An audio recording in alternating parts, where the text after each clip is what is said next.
Hello বন্ধুরা, আপনারা কেমন আছেন? আশা করি সবাই ভালো আছেন এবং সুস্থ আছেন। তো বন্ধুরা, আজকে আবার এক নতুন ভিডিও নিয়ে আপনাদের সামনে চলে এলাম। তো বন্ধুরা, রাজ্যে শুরু হবে এনআরসি, কিন্তু এনআরসি শুরু হলে আপনার কি কি ডকুমেন্টস লাগবে ও কোন নিয়মে এনআরসি হবে দেখে নেব আজকের এই ভিডিওতে। তো ভিডিওটি মোটেও স্কিপ না করে ভিডিওটি প্রথম থেকে শেষ পর্যন্ত দেখতে থাকুন, আশা করি আপনাদের উপকারে আসবে।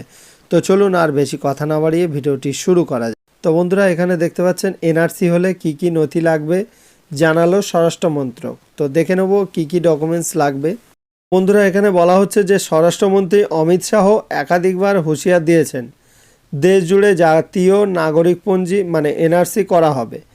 তা নিয়ে একদিক যেমন দেশের বিভিন্ন প্রান্তে ছড়িয়েছে বিক্ষোভ, তেমনি নাগরিকত্ব প্রমাণের কী কী নথির প্রয়োজন হবে সেই দুশ্চিন্তায় ঘুম উড়েছে অনেকেরই।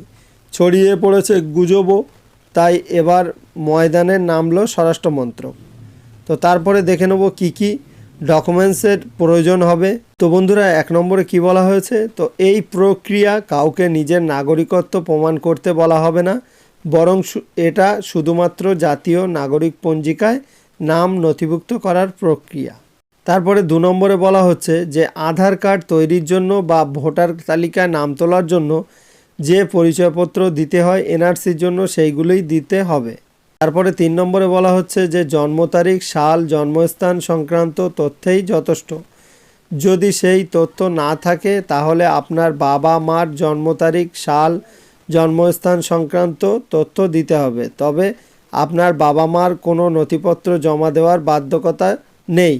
জন্ম তারিখ ও জন্মস্থান সংক্রান্ত যে কোনো নথির মাধ্যমে নাগরিকত্ব প্রমাণ করা যাবে।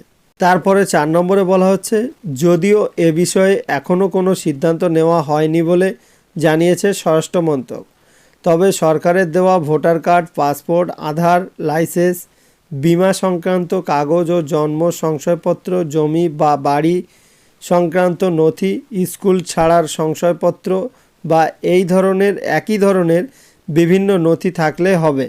সেই তালিকায় আরও কিছু নথি অন্তর্ভুক্ত করা হতে পারে যাতে ভারতীয়দের কোনো রকম সমস্যায় পড়তে না হয়। তারপরে 5 নম্বরে বলা হচ্ছে যে 1971 সালের আগেই কোনো রকম পরিচয়পত্র বা নিজের কিংবা বাবা মার জন্ম শংসাপত্র জমা দিতে হবে না, তা শুধুমাত্র অসমের এনআরসির ক্ষেত্রে প্রযোজ্য ছিল। 6 নম্বরে বলা হচ্ছে যে পরিচয় প্রমাণের সাধারণ নথি লাগবে। যখন এনআরসি ঘোষণা করা হবে তখন এমনভাবে নিয়ম তৈরি করা হবে যাতে সাধারণ মানুষের কোনো রকমভাবে হেনস্থার শিকার না হন। তারপরে 7 নম্বরে বলা হচ্ছে কেউ নিরক্ষর হলে তিনি একজন সাক্ষীকে আনতে পারবেন। অন্যান্য প্রমাণ কমিউনিটি প্রমাণ গ্রাহ্য হবে। উপযুক্ত প্রক্রিয়া মেনে কাজ করা হবে।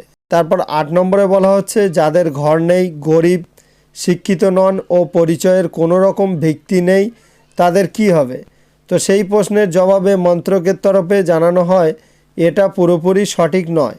কারোর কোনো রকম ভিত্তি তো ছিল, তারা সরকারের বিভিন্ন প্রকল্পের সুবিধাও পান, সেটার ভিত্তিতে তাদের পরিচয় স্থাপিত করা হবে। তো বন্ধুরা, 9 নম্বরে বলা হচ্ছে যে আদিবাসী, দলিত, মহিলা, জমিবিহীন, তৃতীয় লিঙ্গ, নাস্তিক ও নথিবিহীন কারোর উপর কোনো রকম প্রভাব পড়বে না। তো বন্ধুরা, পশ্চিমবঙ্গে যদি এনআরসি শুরু হয় তাহলে কি কি ডকুমেন্টস লাগবে আপনাদের বিস্তারিত দেখিয়ে দিলাম। তো বন্ধুরা, আজকে এইটুকুই আপডেট দেওয়া ছিল। তো দেখা হচ্ছে পরবর্তী কোনো নতুন ভিডিও নিয়ে। ততক্ষণ ভালো থাকুন, সুস্থ থাকুন, সাবধানে থাকুন। ধন্যবাদ।